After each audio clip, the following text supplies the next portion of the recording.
Hey kids, it's Raz.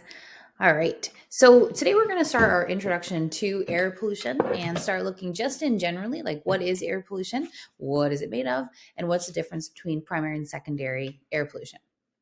So to start, in general, and this is an AP thing, but it just even for me, if you are asked to write about air pollutants, don't just talk about like air pollution. Be specific about it. We're going to get into the specific particles in a second.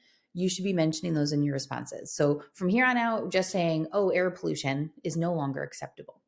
And this comes from the Clean Air Act of 1970, where the EPA identified 6 major air pollutants that they had to set levels for, monitor those levels, and also enforce penalties if things went above and beyond them. So the first one, sulfur dioxide. And yes, you're going to need to know all 6 of these. So sulfur dioxide, or SO2, typically comes from coal combustion.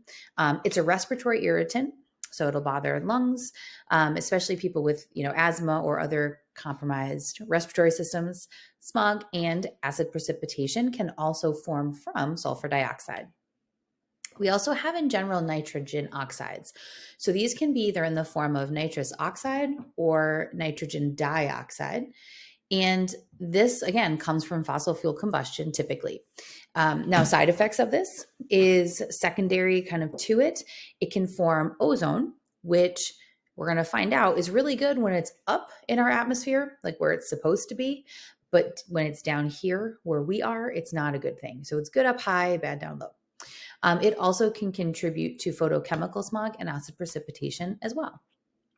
We also have carbon monoxide. This is what happens when we have incomplete combustion. We hear about this a lot, especially as we burn fossil fuels in our home or we burn biomass in our home. If it's incomplete combustion that can build up, it is deadly to humans. It is also odorless and colorless, and we have no idea it's there until we start to feel the effects of it. This can also contribute to ozone, O3, production down low where we don't want ozone. There's also lead. We've known for a while that lead is a neurotoxin. It'll mess with your brain. It can affect the ability to actually use your brain. So it's not something we want in things. And it typically is coming from metal plants and waste incineration. So we burn waste. Here's that O3, that ozone that I keep mentioning.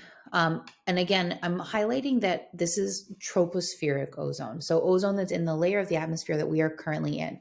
Stratospheric ozone, which is in the layer above us, is not harmful. Actually, it's helpful. We want it there. We don't want it down here though.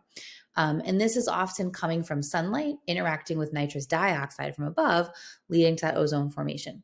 Also a respiratory irritant. It can damage plants. In fact, you'll see it like if you see like kind of brown spots, they almost look burnt towards the edges of plants. Oftentimes that's ozone, and it can also lead to smog. And then last but not least is particulate matter. So that's the actual stuff, like the actual little particles that come from things, mostly from fossil fuel and biomass combustion. Again, contribute to smog and are respiratory irritants. So one thing that I want to specify is I did not mention carbon dioxide as one of those 6 criteria pollutants. Yes, we know that that is a greenhouse gas and that it is terribly harmful, but it was not identified in the Clean Air Act. So there was a Supreme Court ruling in 2007 saying that the EPA could regulate that greenhouse gas, and it did start doing so in 2009, but it is not considered a primary criteria air pollutant. Okay, partly because it doesn't directly lower air quality from a human health standpoint. So if I'm, outside and I'm breathing in that air, it's not hurting me. It's not toxic to me. It's not damaging to my lung and my eyes. It doesn't lead to smog or decreased visibility. So it wasn't part of it. Yes, it is a greenhouse gas though. And yes, it does lead to global warming, which does have health and human consequences. Hence why the Supreme Court ruled that it could be regulated in 2007, because that global warming or climate change would have human health benefit or consequences. Okay, so bottom line for us, we are not considering, I'm trying to move myself, sorry. There we go. We are not considering carbon dioxide a pollutant. We'll talk about it as a greenhouse gas, but it is not one of the 6 pollutants. All right. So briefly, coal combustion, right? If I'm talking about, I thought that was going to help. Sorry. If I'm talking about coal combustion, we know that this is one of the dirtiest ways to burn fossil fuels. But it does account for 35% of our global electricity. When we're burning coal, we're releasing carbon monoxide. carbon dioxide, sulfur dioxide, and nitrous oxides, in addition to a whole bunch of toxic metals, including mercury, arsenic, lead, and particulate matter, which is often where we get those kind of toxic things. I shouldn't say the big one. One of the things we really look at with coal, all of them are big, but is the sulfur dioxides that come from it.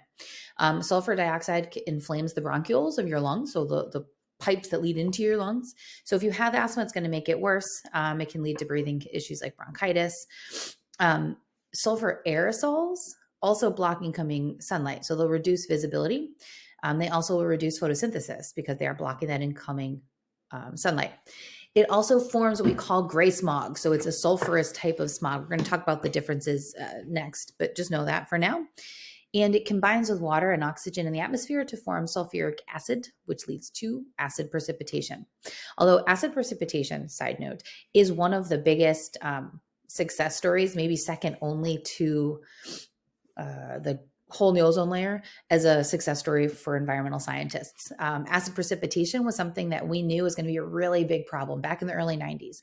Like when I went to school, all you heard about was acid rain and how bad it was going to be. It's not so bad because we figured out ways to combat that. So yay, science. We'll talk about those later, but do know that it is something we have to continue to keep an eye on. All right. So nitrogen or nitrogen oxides, any of them, are released by combustion. Anything that we combust releases these. We're specifically talking about fossil fuels and biomass because it's kind of where we tend to be. And we often call these NOx because it's going to refer to nitrous oxide and nitrogen dioxide. This little chart over here just kind of shows you some of the differences. Just know that nitric oxide forms when nitrogen combines with oxygen in the atmosphere. And that's coming from combustion, right? Typically that's a product anyways.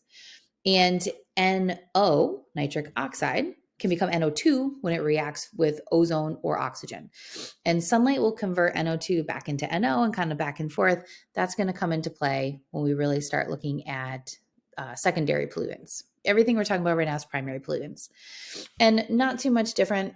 Respiratory irritant, we get ozone formation in the troposphere, which contributes to smog, and it can also form acid precipitation as well. All right. So lead is also another, like, we're doing pretty good. We figured out that lead was bad. And for a while, it was a really common gasoline additive. In 1974, we begin to phase that out. And that's why vehicles after 1974 have catalytic converters, or part of the reason. So we've gotten lead out. That's why all of our gasoline says unleaded. And the catalytic converters actually reduce nitric oxides, carbon monoxide, and hydrocarbon emissions. And we can kind of control those as well.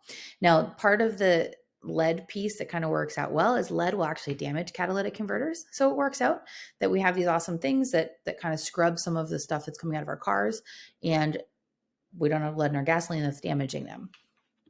Okay. And you can see too again, success story, right? We've had a 98% decrease in lead in the air from 1980 to 2019. And we're still at that like super low level. All right, last bit here. So pretty much everything that we've been talking about so far is a primary air pollutant. It's emitted directly from a source. It's coming, like I can see this, we burned this fossil fuel in this power plant, and I have this pollutant that came from it. Note that these can also be from natural sources, volcanoes, forest fires, things like that. And the 6 criteria that I talked about are primary pollutants.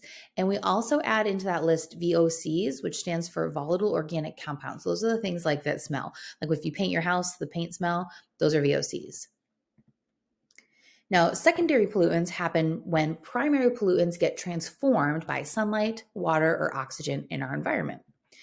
Often we see these things happening during the day because sunlight is a trigger for a lot of these primary pollutants gets converted into the secondary. So we see them form then. Things like tropospheric ozone, definitely during the day. Our sulfuric acid and sulfates are often during the day, and same thing with nitric acid and nitrates. And again, we're going to spend a ton of time on secondary air pollution. This one's more about primary. All right, I'm going to stop there, let you catch your breath, and we'll see you back for the next section. Happy note taking.